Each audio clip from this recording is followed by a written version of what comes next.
Olá pessoal, sejam bem-vindos ao módulo 3 da oficina mini curso Como Fazer Seu Livro Infantil Digital. Meu nome é Angeli Barreira e nós vamos estar juntos aqui num dos módulos mais práticos desse mini curso, dessa oficina, para fazer o seu livro digital.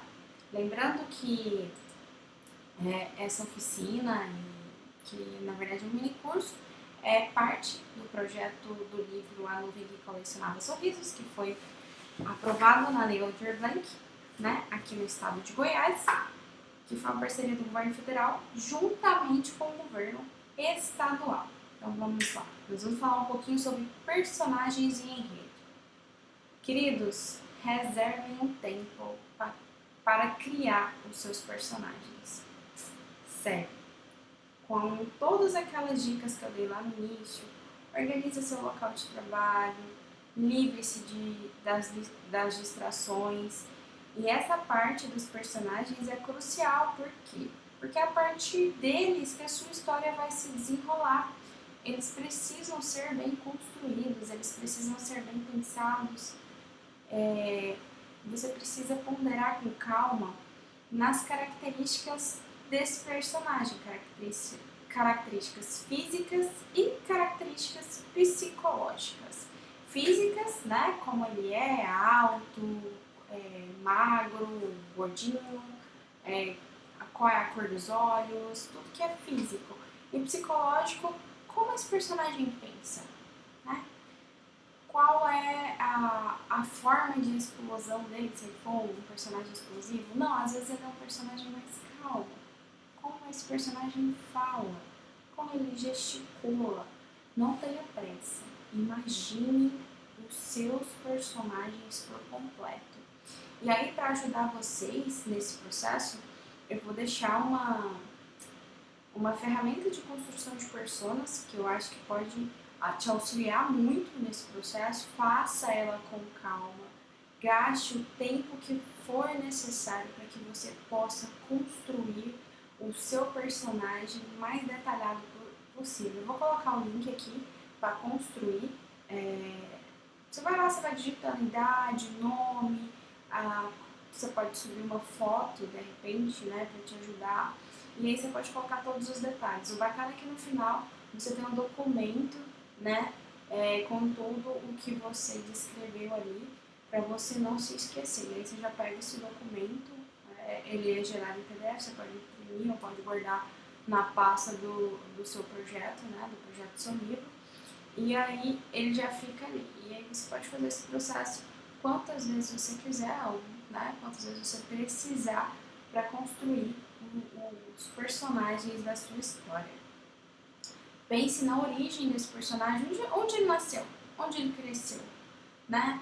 Era no campo, era na cidade, ele morava com a família, ou ele foi abandonado.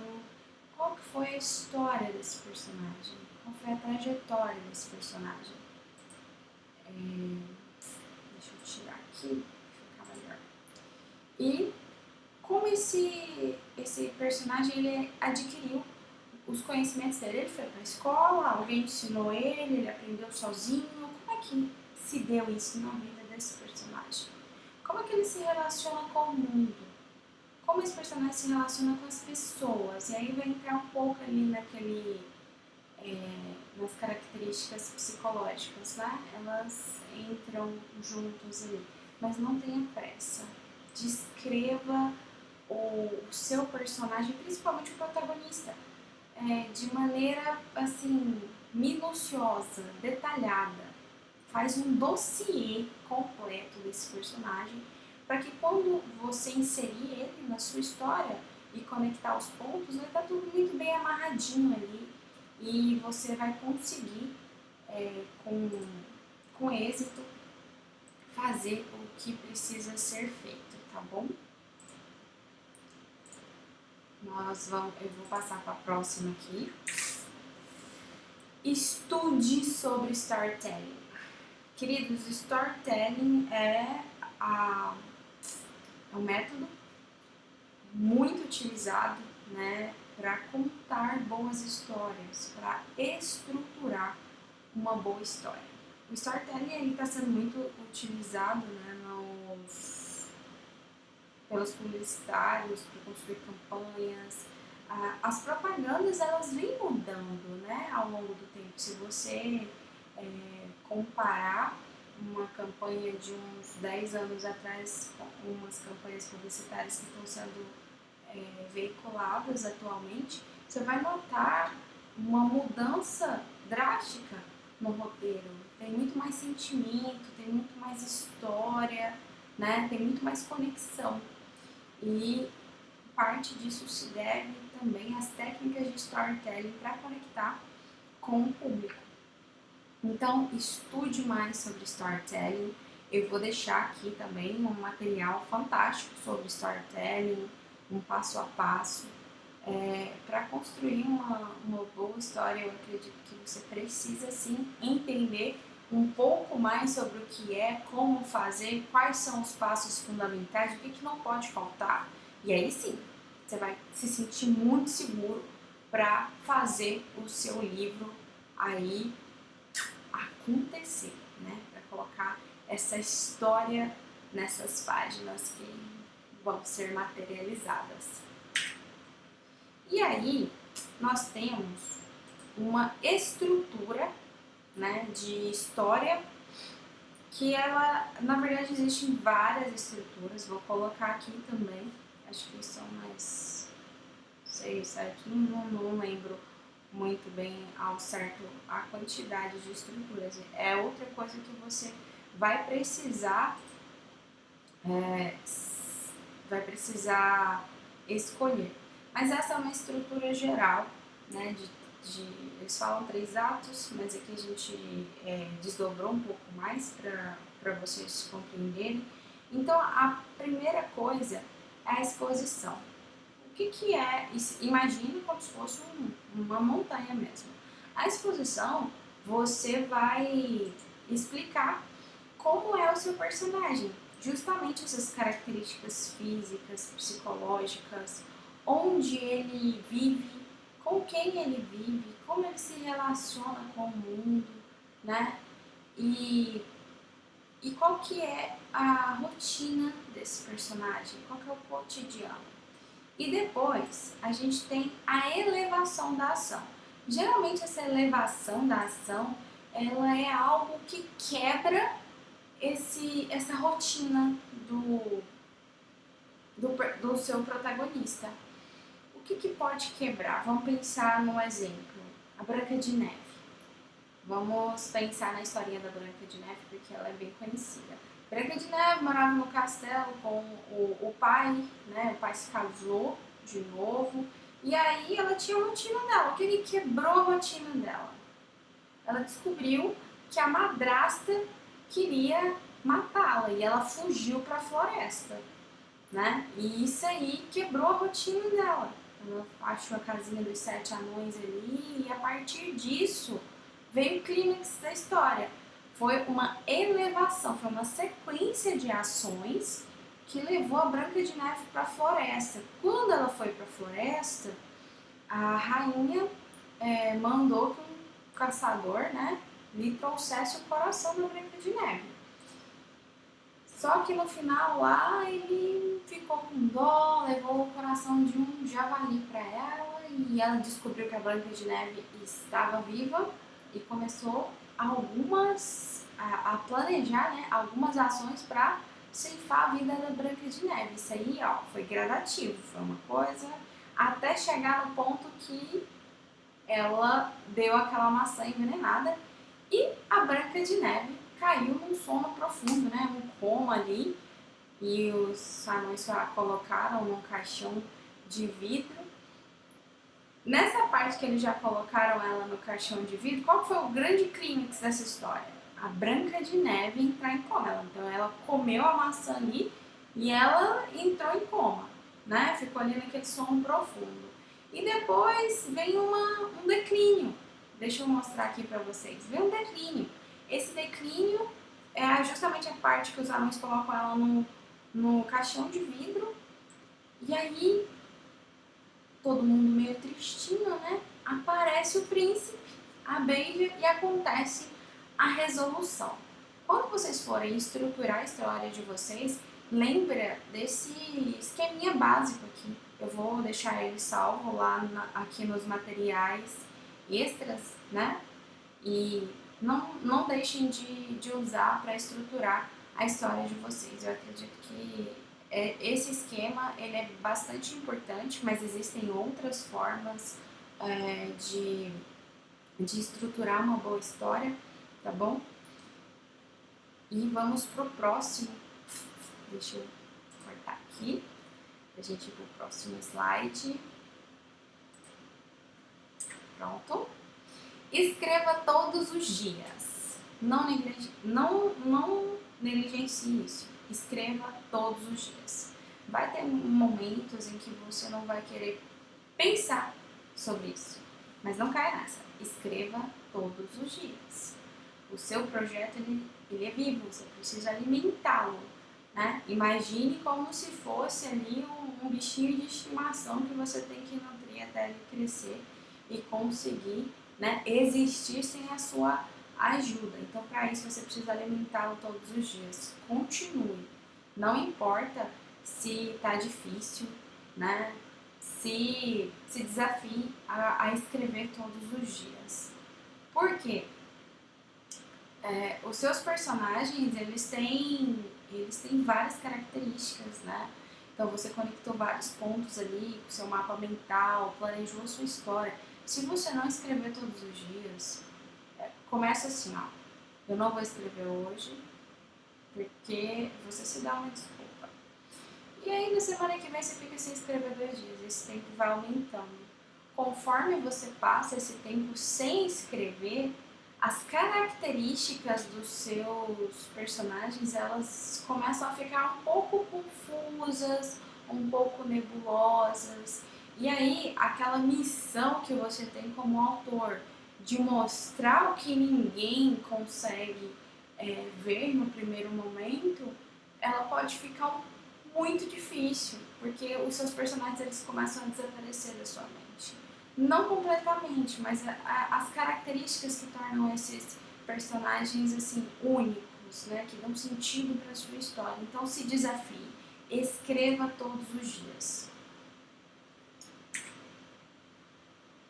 Compre um caderninho de ideias. Você já tem o caderninho do seu projeto. Aí você vai comprar um caderninho de ideias.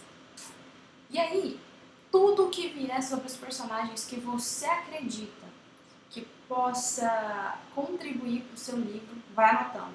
Ó, personagem tal, eu acredito que ele precisa ser mais calmo, ele precisa ser explosivo quando ele vai falar, por exemplo, com a irmã que o tratou de tal maneira, e vai anotando, anota tudo, para que você não perca esses detalhes, tá? E releia essas anotações, porque pode ser também que alguma fique esquecida, né? Então você precisa de um caderno de projetos, né? É o primeiro caderno, e um de ideias. Esse de ideias pode ser menorzinho, de preferência um que você consiga carregar para todo lado. Às vezes você pode estar, sei lá, de bobeira numa fila ou esperando o atendimento, e aí se você lembra de alguma coisa importante, vai lá e escreve. Não negligencie os seus insights.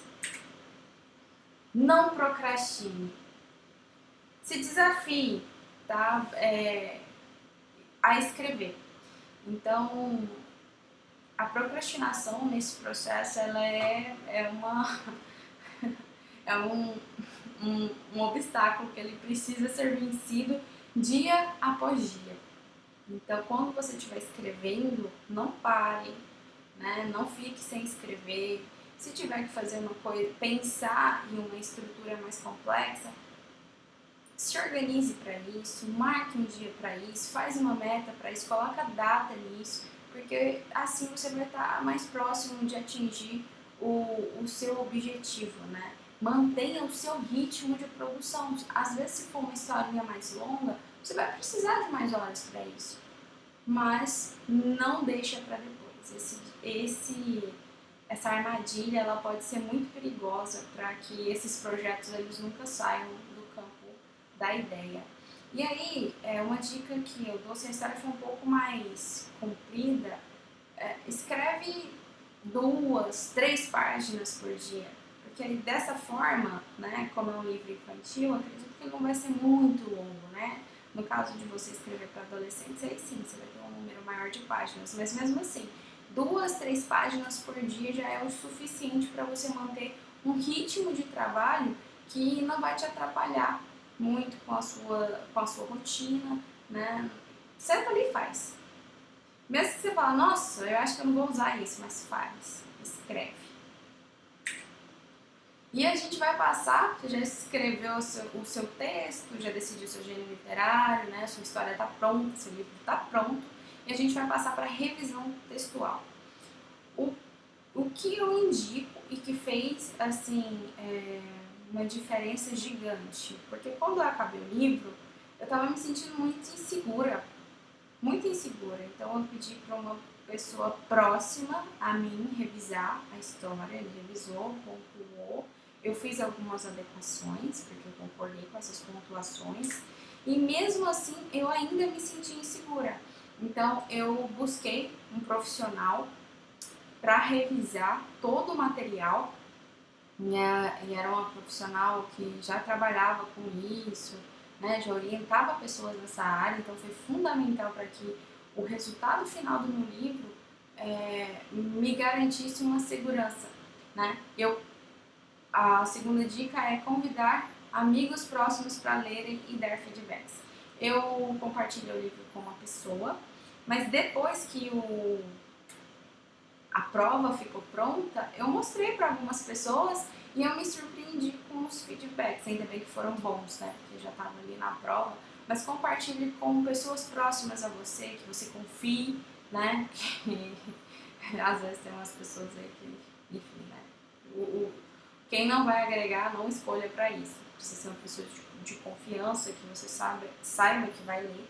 Né? Então peça para amigos, às vezes algum primo, tio, parente que gosta de ler, para te dar esse feedback. Revisão pode ser um período um pouco sofrido ali. Você já gastou um tempo considerável escrevendo a história, pensando em todos os pontos, como é que você vai conectar o protagonista ao clímax, o que vai acontecer, a sequência de eventos. E aí quando chega na revisão, você já está um pouco esgotado, né, mentalmente, de ler aquilo ali de novo. Faça isso por partes, então divida a leitura da revisão em capítulos. Como o livro infantil geralmente ele é menor, divida por páginas. Então ali, se seu livro tem, sei lá, 30 páginas, faz 2 por dia. Em 15 dias você já vai ter conseguido revisar você mesmo o seu livro por completo. Sabe aquele rascunho da sinopse, da primeira sinopse que a gente comentou para você fazer, mas que não seria a sinopse final do seu livro? Tenha ele em mãos, porque às vezes a gente vai escrevendo e tem algumas partes ali que não se encaixam na ideia central. Então, usa aquela primeira sinopse para te guiar nesse processo de revisão e para que você se sinta seguro também em retirar algumas partes que foram acrescentadas ali, mas que não estão tão conectadas com a ideia inicial do seu projeto. Nessa hora, essa primeira sinopse é fundamental para você seguir fiel à sua ideia primária. Exclua passagens longas demais que não dão em nada. Às vezes fica um ciclo, né, ali, foi para tal lugar e fez tal coisa, mas no final das contas aquilo ali não agregou em nada. Então, retire essas partes, vá direto ao ponto, né? Quanto mais direto for o material, principalmente para criança, melhor vai ser o resultado. E a última dica também, e eu acho que é uma das mais importantes, leia em voz alta. Como eu disse, não precisa ser de uma vez, divida, né, em páginas, capítulos, leia em voz alta mais de uma vez. Você vai conseguir visualizar, né, alguns detalhes que você não conseguiria se estivesse lendo de forma silenciosa a sua história, né, o seu livro. E aí, a gente fica por aqui no módulo 3, tá bom? Nós vamos ter o próximo módulo vai ser sobre ilustração digital, com um convidado muito especial, foi ele, inclusive, que ilustrou todo o meu livro e eu adorei. Olha aqui, ó, a Nimbus, a minha nuvem favorita. Ele captou a essência total e ele vai falar um pouquinho para vocês de como foi esse processo, de como você pode ilustrar o seu livro e explicar para a pessoa que vai ilustrar o seu livro o que você deseja, como fazer esse processo. Ele vai falar um pouquinho para vocês sobre isso e nós teremos mais um módulo sobre ficha catalográfica, registro na Biblioteca Nacional. Vou explicar tudinho para vocês, tá bom? Tchau, tchau. Até o próximo módulo.